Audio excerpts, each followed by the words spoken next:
Good morning, everybody. It's 4 a.m. on Monday, February 3rd, and I am recording this video document to chronicle my most recent manic episode.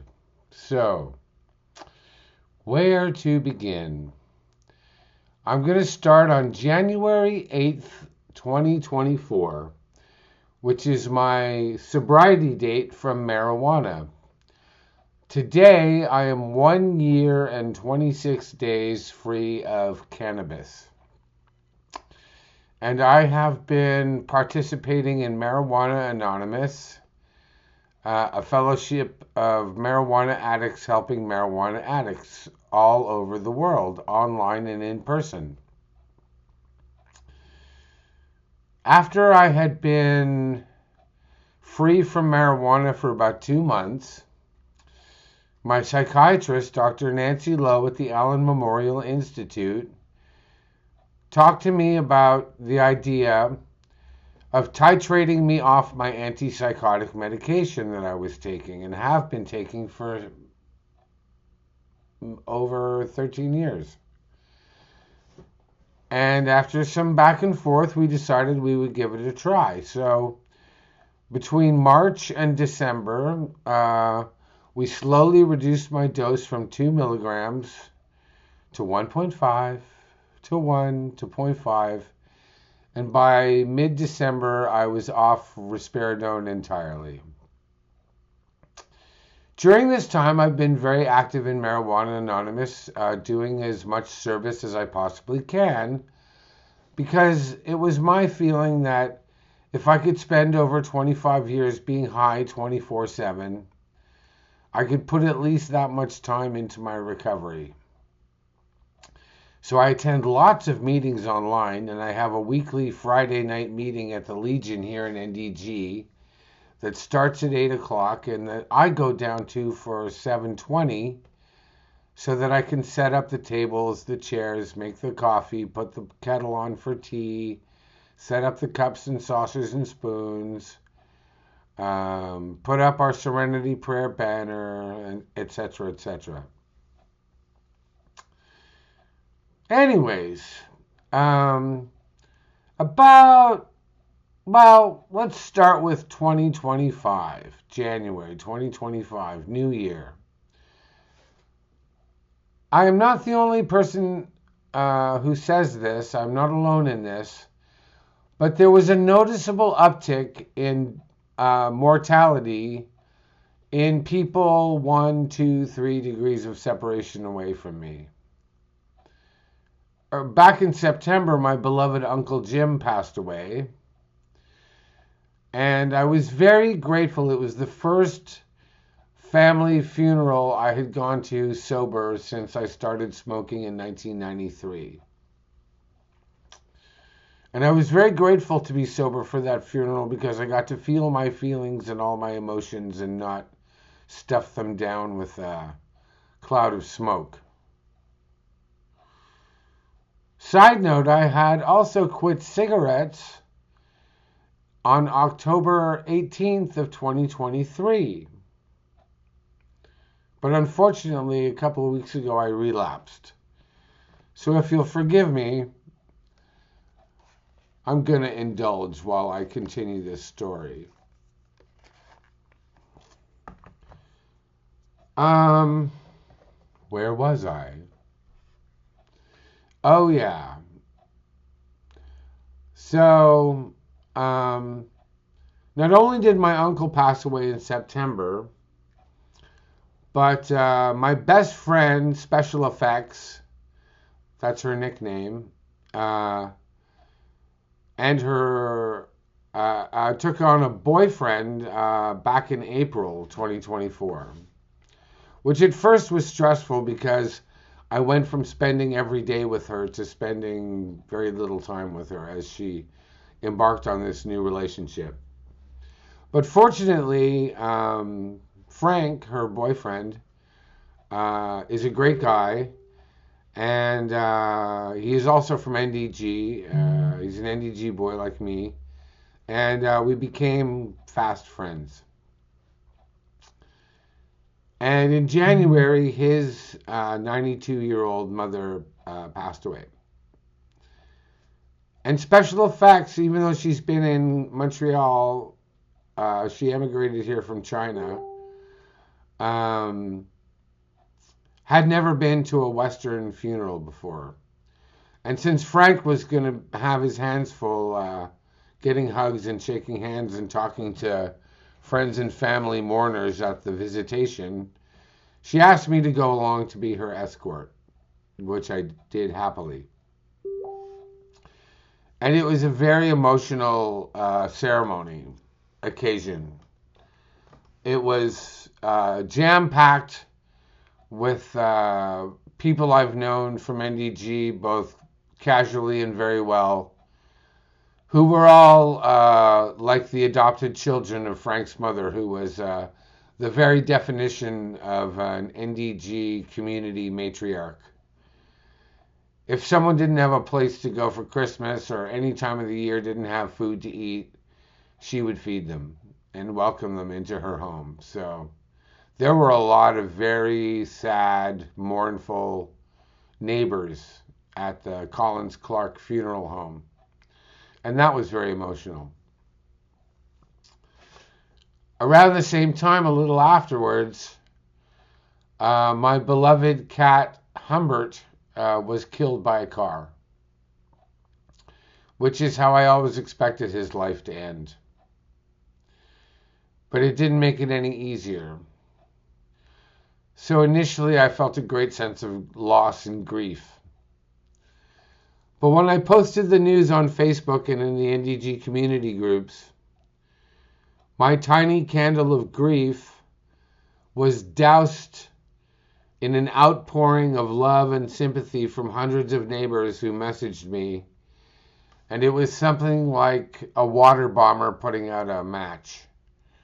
It was so overwhelming, and I felt so much love and support from my community that I experienced a mix of extreme grief and extreme gratitude and extreme joy. And by this time, I was not taking any antipsychotic Risperdal. Also around the same time, in early December 2024, I was assigned acting chairman of the Your Highness Daily Online Marijuana Anonymous meeting, which is the largest of the over 500 meetings that Marijuana Anonymous has on its website, the Meeting Finder website. And it was a lot of responsibility to take on.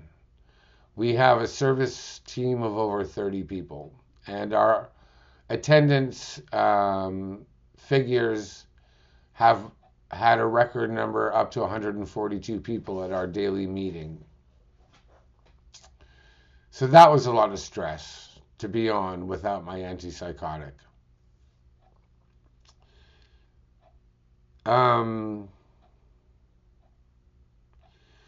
In January, at the beginning of January, Your Highness Daily had their December end of month business meeting. And at that time, I was asked to leave the meeting briefly while they voted on my candidacy for chairperson, and I was elected swiftly, officially. So at the beginning of January, I officially became chairperson of the largest MA meeting online in the world. With all of this going on, all of these extreme highs and extreme lows simultaneously, and without my antipsychotics, I started feeling a little too much of a mix of exuberance and depression. And about 3 weeks ago, I messaged a fellow in our Your Highness group who has a long history of relapsing at around the 60-day mark, and they were there at the 60-day mark, and they had messaged me that they were attending a party, and there may be some temptation to use. And I wrote them and I said, T, pick up the phone and call me before you pick up anything else. But then I didn't hear from T for 3 days. When T finally wrote me and said, "I'm sorry for being on radio silence, but I survived the party without using. I'm okay, thank you. How are you?" And I said, "I'm worried. I'm too happy and too sad at the same time. And I fear a manic episode is coming along. But I think I have a handle on it." I talked to my sponsor, Zach, who has a similar mental health condition to mine. And he asked me if I had any Risperdal in the house left over. And I said I did. So he encouraged me to start taking it again. But I only took 0.5 milligrams a day, which was the last dose I had been on. And in hindsight was really just a drop in the bucket, and I should have been taking 4 times that amount. On the day of President Donald Trump's inauguration, I tried to avoid the news. Not that I have anything against Trump, but I knew there would be a lot of people commenting with angry, despairing, critical, obscene comments about it, and I didn't want to expose myself to that. So I tried to go to bed early without reading any social media about the inauguration or watching it at all, which I was successful at. Nonetheless, I only got 2 hours sleep that night. Then on Tuesday, I only got 1 hour sleep. Then on Wednesday, I only got 1 hour sleep. Same thing Thursday. And on Thursday, I relapsed on cigarettes.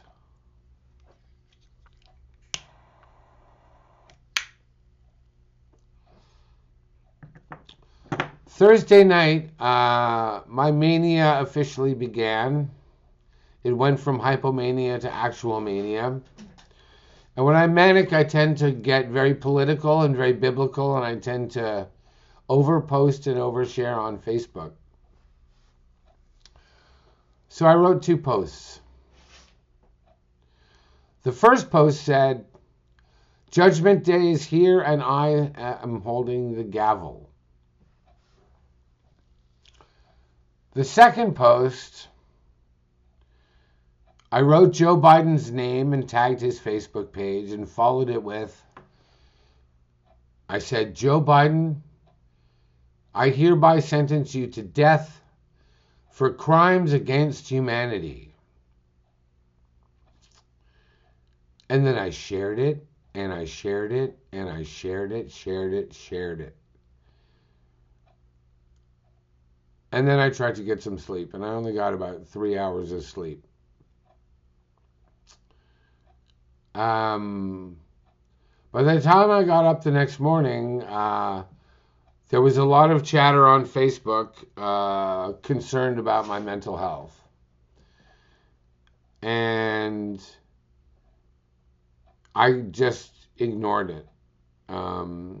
People would message me saying, "Are you okay? What's going on?" I said, "I'm just exercising my freedom of speech. I'm allowed to say what I want to say about politics and justice."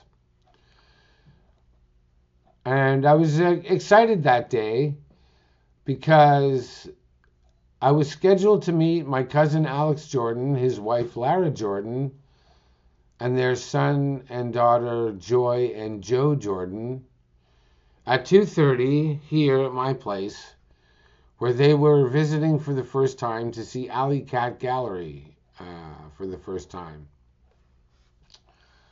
So 2:30 rolled around and they called me to say they were on their way, and it was a very, very, very cold day. So when they arrived, I went out, dressed up, bundled up in my winter clothes, and we met outside and took some family portraits in the gallery. And then Lara had asked me if I could take them to a place in Ville Saint Laurent called Dick Carey Hot Dog, a tiny fast food restaurant, casse-croûte, that served hot dogs and breakfast. And they also wanted to take the kids to a nearby store called Cosmics, which is a very well reviewed comic book collectible store. So from my place, all bundled up in the cold winter air, we walked to Vondo Metro and we took the subway up to Côte Vertu and walked over to Décarie Hot Dog. All the seats were taken. There's only like 5 seats. So we ordered 2 steamies each and a plate of fries for the group. And Lara wanted to get fries because her childhood memory of going there, Lara grew up in Westmount, where she would go there with her mother and sister, and they would leave to go home, and her mother would get a takeout greasy bag of French fries and give it to the 2 sisters to fight over in the back seat. So as we ate our steamies, I told the family about the connection between Décarie Hot Dog and Cosmo's breakfast snack bar where I used to work, both of which were owned by Greek gentlemen. And I told this story about Cosmos and the murder of my good friend Tony Koulakis by his son, who is also named John. You can look that up on Google. Tony Koulakis, Cosmos murder. And no one touched the fries after we finished our hot dogs. So Lara, as she did when she was a child, took them to go in a greasy paper bag. And we went to the Cosmics store, about 4 stores south on the same side of the street. It was a beautiful little shop, kind of cramped, packed with comic books and glass display cases with amazing figurines of superheroes and monsters.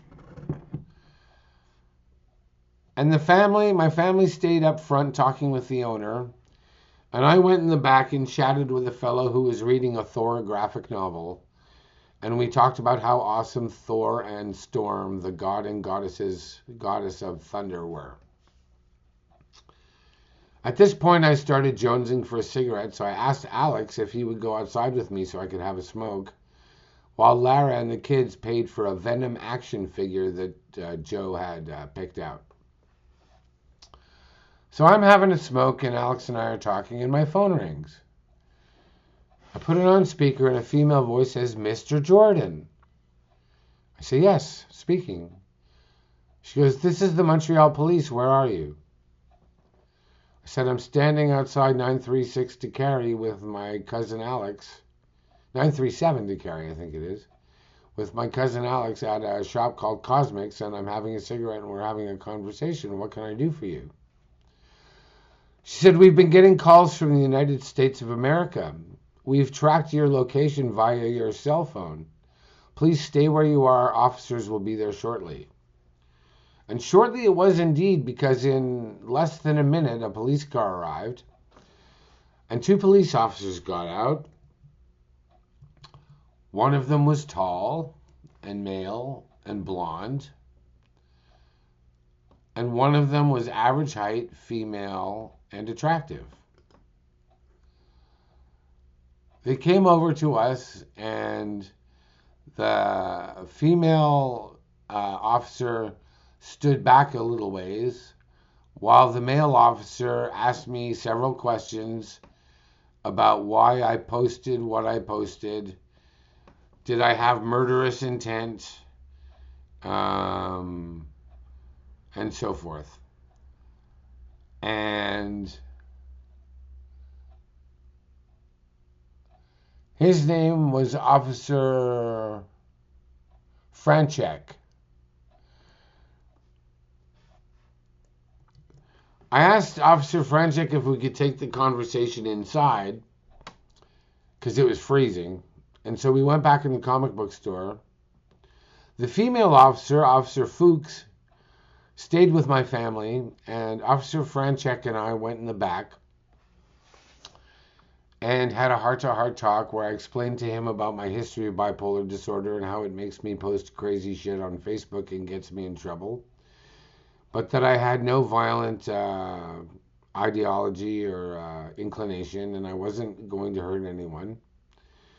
And we went back and forth. He asked me questions. I answered with rigorous honesty. And at last he decided I was not a threat and had not committed a crime. And the two officers bid us farewell and left. Lara called us an Uber, and they drove me back to my home. We said our goodbyes, and they went to their hotel in the Uber. Within 5 minutes, my neighbor Patricia arrived at the door in a state of distress, worried over me and what everyone was saying about me on Facebook and about my posts about Joe Biden being condemned to death for crimes against humanity, which had popped up everywhere. And in the privacy of my own home with one of my closest confidants, I kind of broke down and started crying about all the pressure I had been under and the emotional stress of lots of happy things and lots of sad things happening at the same time. And Patricia asked me, John, do you want a wellness check? And I didn't hesitate. I said, yes, Patricia, I do. Please call 911 and get me a wellness check. And she was so distraught, she didn't even ask me for my cell phone. She ran to the corner store and asked them for their cell phone. And in about 5 minutes, Officer Franchek and Officer Fuchs were at my door again. And they asked me if I wanted a lift to the hospital, and I said, yes, please. And I got in their car, and they drove me to the Montreal General Hospital for a wellness check. This was at about 4:30 p.m. 5 p.m. maybe.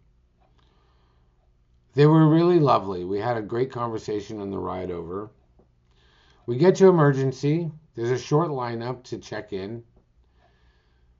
Officer Franchek takes my Medicare card from me, and Officer Fuchs opens up a wheelchair for me to sit in because I'm exhausted.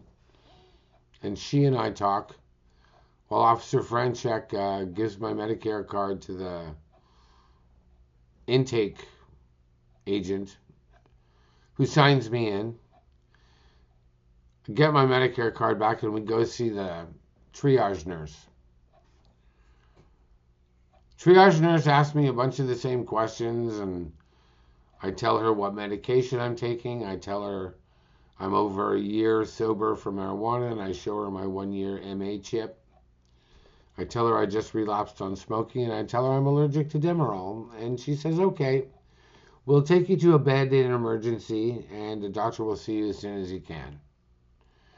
I said, how long do you think that'll be? She said, could be a few hours. We're very busy. And indeed, the place was packed with sad, sorry, sick-looking souls. I lasted about 10 minutes until I got up to try and find a washroom and get a glass of water. And the sight of all those poor, sick people and unfriendly staff and stressed out nurses and not a doctor in sight, I said, F this! And I put on my coat and winter gear and I left. I walked down Côte des Neiges, down Guy to Guy Metro. I took the escalator down and saw a homeless man panhandling at the bottom of the escalator, and I gave him the last $25 in my wallet. I took the subway to Vendôme, and I walked the 5-minute walk to the Legion Hall and figured I might as well go early and set up the Friday night Marijuana Anonymous meeting. So I said, we have a deal with the Legion. If no one's using the upstairs multi-purpose room, we can set up in there. If someone is using the multi-purpose room, we can set up in the recreation room, which is a rather sizable room with 3 pool tables and a leather sofa and a coffee table and lots of lots of road signs, a collection of road signs adorning the walls. We can set up there if the multi-purpose room is being used. But if there's pool players in the pool room, recreation room, which there were two of them, our last option is to set up in the entrance room in the basement, which has a very cramped little corner underneath a migraine-inducing halogen light. And there's not much room, but it's okay because we're only usually 5 or 6 people.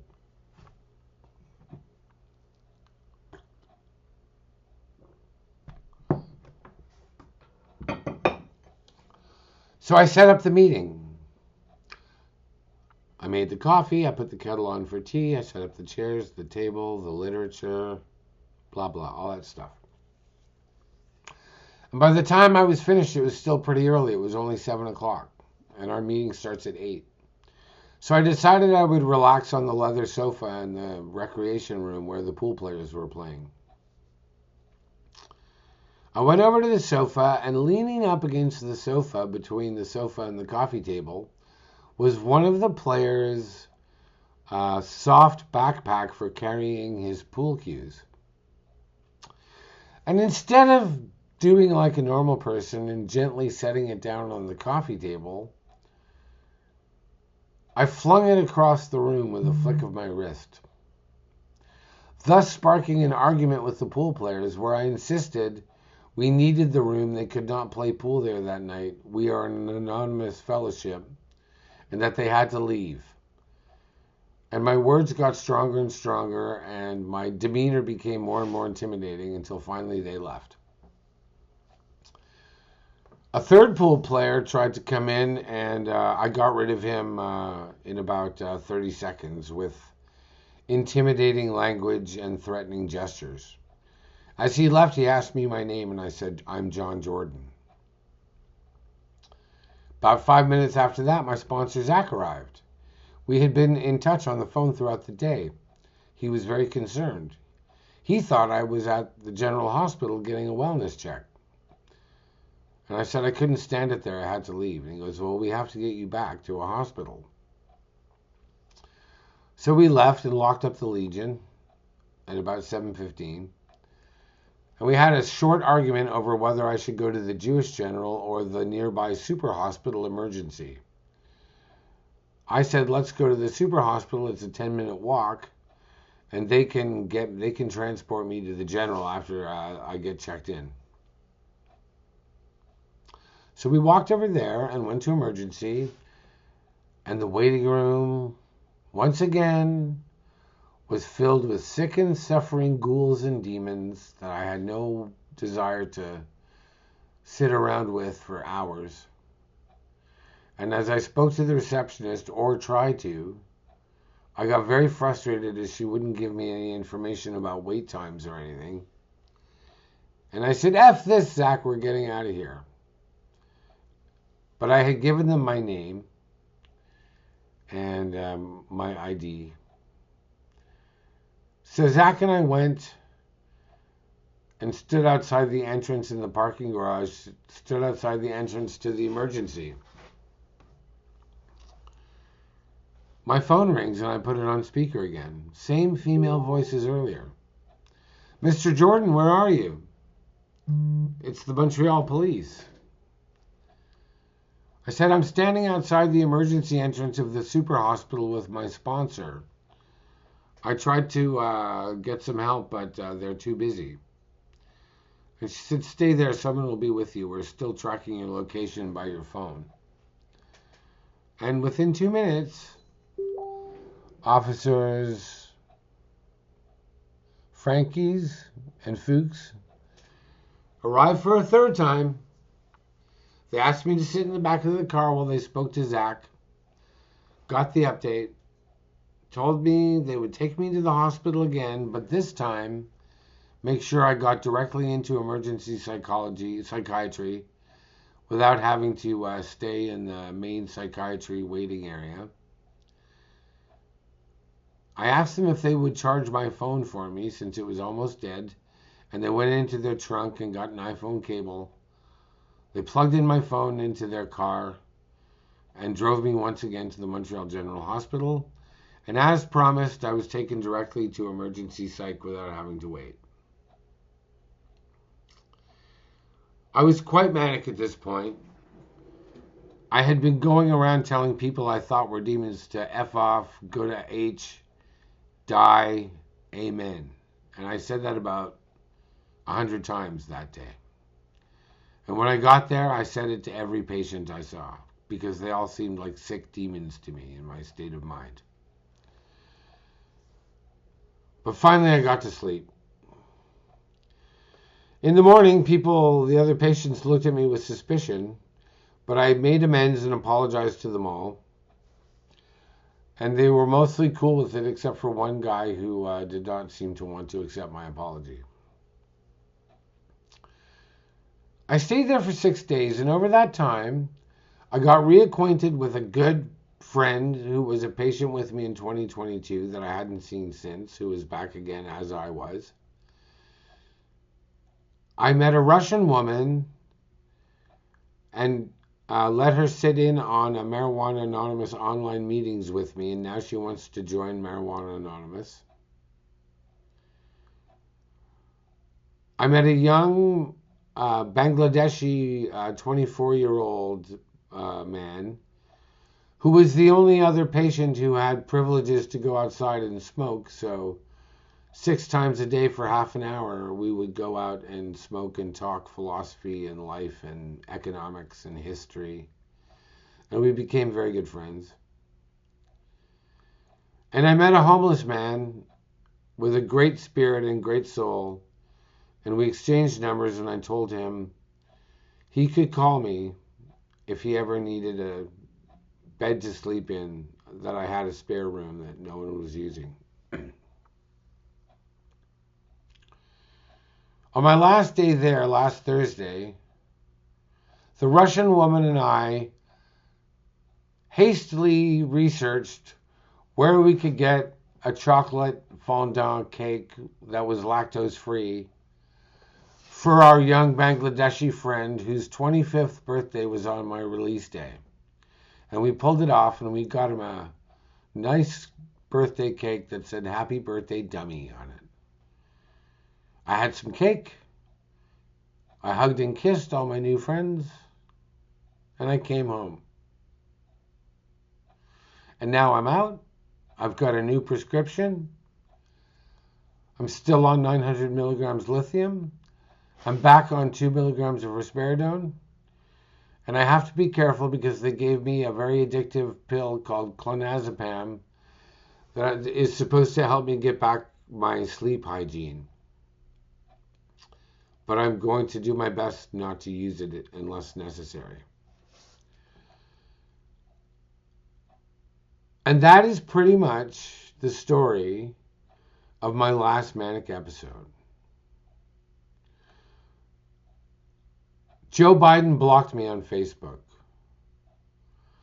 I don't believe I'll be able to attend the Marijuana Anonymous conference on Labor Day weekend in Los Angeles this year, which I was really hoping to do.